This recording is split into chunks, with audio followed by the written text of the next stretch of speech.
جسے کہا جاتا ہے یہ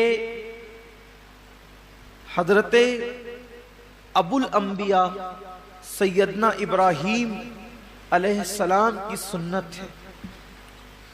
ویسے تو جب سے اللہ تعالیٰ نے حضرت انسان کو پیدا کیا ہے اسی دن سے قربانی کا سلسلہ ہے، اور یہ جو قربانی ہے گویا کہ یہ بندوں کا امتحان ہے، اللہ کی طرف سے بندوں کا امتحان ہے کہ بندہ جان، مال اور اولاد میں ان سے زیادہ پیار کرتا ہے یا مجھ سے زیادہ پیار کرتا ہے۔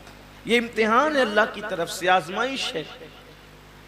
قربانی کے متعلق سوال ہوا جب اللہ کے رسول صلی اللہ علیہ وآلہ وسلم سے کہ یا رسول اللہ صلی اللہ علیہ وآلہ وسلم یہ قربانی کیا ہے، تو آقا کریم رؤوف الرحیم صلی اللہ علیہ وآلہ وسلم نے ارشاد فرمایا کہ یہ تمہارے باپ ابراہیم علیہ السلام کی سنت ہے، اور اس میں ہر بال کے بدلے میں اللہ تبارک و تعالیٰ تمہیں نیکی عطا فرماتا ہے، اور جب پہلا قطرہ خون کا زمین پہ گرتا ہے تو اللہ قربانی کرنے والے کے گناہوں کو معاف فرما دیتا ہے۔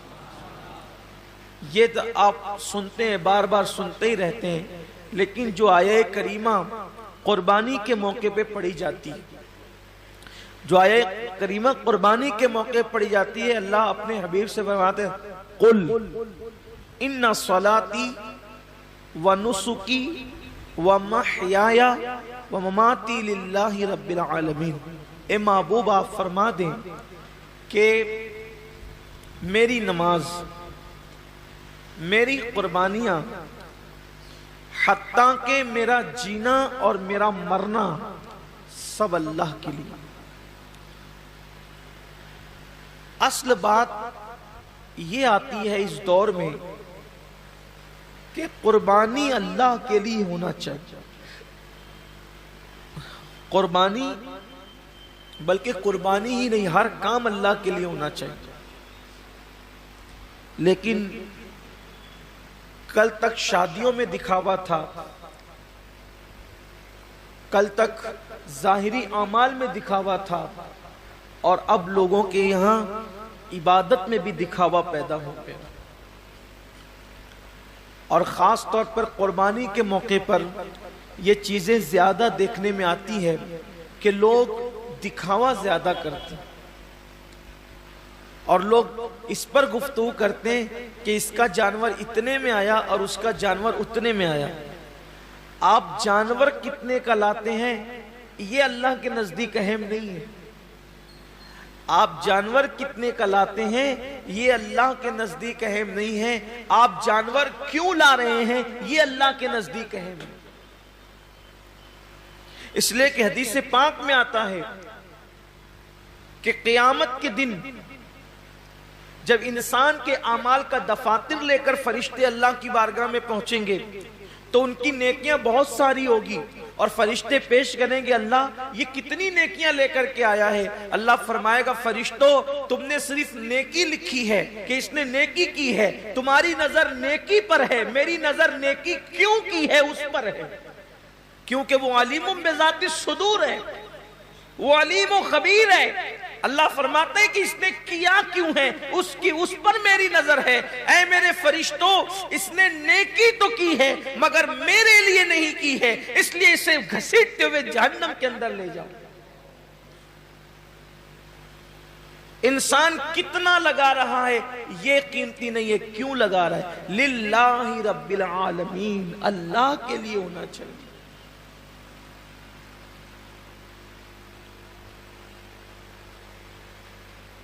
ایک مقام پر قرآن کہتا ہے کہ اللہ کے بارگاہ میں تمہارا خون اور گوشت نہیں پہنچتا قربانی کا۔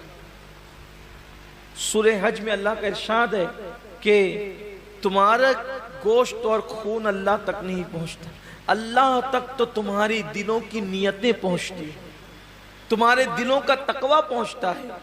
میرے پیارے آقا صلی اللہ علیہ وسلم کے پیارے دیوانوں، آج کل قربانی اللہ ماشاءاللہ اس لیے بھی لوگ کرتے ہیں کہ گوشت کھانے ملے گا، گوشت تو ملنا ہی ملنا ہے، گوشت نے جانا کہاں ہے؟ گوشت جائے گا کہاں؟ گوشت تو کھانے، لیکن نیت تو اچھی کرو۔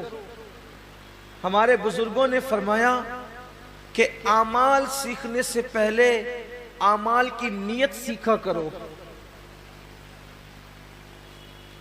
اس لیے کہ مومن کی نیت اس کے عمل سے افضل ہے۔ نیت المؤمن خیر من عملہ، مومن کی نیت اس کے عمل سے افضل ہے۔ آپ نے کبھی سوچا کہ ایک کافر 20 سال کفر کر رہا ہے، پھر بھی وہ قیامت تک جہنم میں، 20 سال ہی نہیں بلکہ سال بھر بھی کفر کرے تو بھی جہنم میں، 6 مہینہ بھی کافر رہے تو بھی جہنم، اسی حالت پہ مرا تو جہنم میں، ایک دن بھی کفر کیا اور وہ کفر پہ مرا تو جہنم میں کیوں ہے؟ اور مومن ایک دن مومن ہے اور ایمان پہ خاتمہ ہوا تو جنت میں کیوں ہے؟ عمل کی وجہ سے نہیں بلکہ نیت کی وجہ سے۔ کافر کفر پر اس لیے مرا کہ جب تک زندہ رہتا کفر پر رہتا، اس لیے ہمیشہ جہنم میں نیت کی وجہ سے، اور مومن جنت میں اس لیے ہے کہ جب تک دنیا میں رہتا ایمان پر رہتا، ایمان پر رہنے کی نیت اس کو ہمیشہ جنت میں رکھ رہی ہے۔ یہ انسان کی نیت کی اہمیت ہے، یہ انسان کی نیت کی اہمیت ہے کہ رہا تو ایک دن ایمان پر مگر نیت بھی ہمیشہ ایمان پر رہے گا، اس لیے ہمیشہ کی ایمان پر رہنے کی نیت اس کو ہمیشہ جنت میں رکھے گی، اور اس کو ہمیشہ کفر پر رہنے کی نیت اس کو ہمیشہ جہنم کے اندر رکھے گی۔ پتہ چلا کہ نیتوں پر اجر ملتا ہے۔ تو آج مومنوں کو، مسلمانوں کو نیت درست کرنے کی، جانور خریدو تو کتنا گوشت نکلے گا یہ دیکھ کر مت خریدو، بلکہ یہ اللہ کے نزدیک قبول ہوگا یا نہیں قبول ہوگا یہ دیکھ کر کے خریدو۔ آج گوشت ہی سب کچھ ہو گیا، اس لیے قربانی کی جو برکتیں ملنی چاہیے وہ برکتیں نصیب نہیں ہو رہی ہیں۔ آج میں تھوڑا سا اس پر گفتگو کرنا چاہتا ہوں نیت پر۔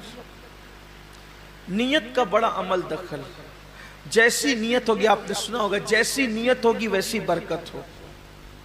اور صرف قربانی ہی نہیں بلکہ سیکھ لیجئے کہ جو بھی عمل کرو اس میں نیت اچھی رکھو، اللہ کے لیے کرو، اللہ کو راضی کرنے کے لیے، کوئی اور نیت نہ ہو، خدا کی رضا ہو، رضا الہی کے لیے ہو۔ تو سنو، قیامت کے دن کے بارے میں ہم سب کے آقا و مولا مصطفیٰ جان رحمت صلی اللہ علیہ وآلہ وسلم نے فرمایا کہ سب سے پہلے قیامت کے دن اللہ تعالیٰ 3 لوگوں کا حساب لے گا۔ قیامت کے دن سب سے پہلے کتنوں کا حساب ہوگا؟ 3 لوگوں کا۔ اور اللہ کے رسول علیہ السلام نے فرمایا کہ شہید، جو شہید ہوا تھا، یعنی جس نے جام شہادت نوش کیا تھا، شہادت سے بڑھ کر کوئی عمل ہو سکتا ہے؟ اس لیے کہ شہید وہ ہوتا ہے جس نے اپنی جان اللہ کے لیے ختم کر دی،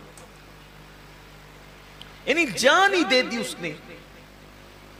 شہید نے، قربانی میں تو ہم جانور کی گردن پہ چھری چلاتے ہیں، شہید نے تو اللہ کے لیے اپنی گردن پیش کر دی، شہید نے اپنی گردن پیش کر دی۔ سب سے پہلے شہید آئے گا اور اللہ تبارک و تعالیٰ اس شہید کو اپنی نعمتیں یاد دلائے گا، اور نعمتیں یاد دلا کر کے اللہ تعالیٰ جب اس کو اپنی نعمتیں یاد دلائے گا تو پوچھے گا، اے میرے بندے، میں نے تجھے اتنی نعمتیں دی، اب بتا تو نے میرے لیے کیا کیا؟ شہید عرض کرے گا، مولا تو جانتا ہے کہ تو نے مجھے نعمت دی تو میں نے تیرے لیے اپنی جان قربان کر دی، گلا کٹا دیا، گردن کٹا دیا اور میں شہید ہو گیا، میں نے جان دے دی تیرے لیے۔ اللہ فرمائے گا تو جھوٹا ہے، اللہ فرمائے گا تو جھوٹا ہے، تو نے اس لیے گردن نہیں کٹائی تھی کہ میں راضی ہو جاؤں، بلکہ تو نے اس لیے گردن کٹائی تھی تاکہ لوگ تجھے بہادر کہیں، لوگ تجھے بہادر کہیں، بہادر کہلانے کی وجہ سے تو نے یہ کام کیا تھا، سو وہ لوگوں نے تجھے کہہ دیا اور میں نے تجھے بہادر کہلوا دیا، اس لیے آج تیرے لیے میرے پاس نہیں ہے کچھ، اور تو نے جس کے لیے عمل کیا تھا اب جا کر کے ان سے صلہ حاصل کر لے۔ گھر کی فریج بھرنے والوں اور گھر کی فریج بھرنے کے لیے قربانی کرنے والوں، یا لوگوں کی جھوٹی شہرت کے لیے قربانی کرنے والوں، ذرا ہوش کے ناخون لو۔ یہاں تو جانور کی گردن پہ چھری ہے، وہاں تو اس نے اپنی گردن کٹائی۔ اللہ فرمائے گا تو جھوٹا ہے، بہادر کہلانے کے لیے شہید ہوا تھا، جس کے لیے تو نے یہ کام کیا تھا جا کے ان سے صلہ حاصل کر، آج تیرے لیے میرے پاس کچھ نہیں ہے۔ اور اللہ فرشتوں سے کہے گا اس بدبخت کو گھسیٹ کر کے جہنم میں لے جاؤ۔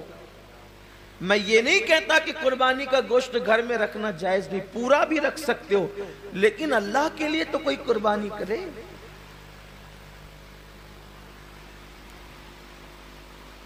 قربانی کا جانور آنے کے بعد خود ہی سے بتاتے پھرتے ہو کہ اتنے کا لائے اور اتنے کا لائے، پوچھا کس نے تھا اتنے کا لائے ہو؟ اور کتنے کا بھی لائے ہو اس کو پسند آ جائے تو کامیاب ہے، ورنہ اور گوشت کی سوا کیا ہے؟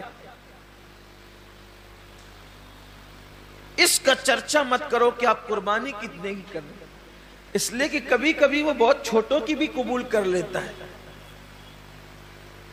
بہت چھوٹی قربانیاں بھی وہ قبول کر لیتا ہے، وہ بہت بڑی بڑی بھی رد کر دیتا ہے۔ اللہ کے رسول صلی اللہ علیہ وآلہ وسلم نے ایک جنگ کے موقع پر صحابہ سے فرمایا کہ آج اسلام کو پیسوں کی اور چندے کی ضرورت ہے، سو لاؤ۔ اللہ نے جس کو جتنی حیثیت دی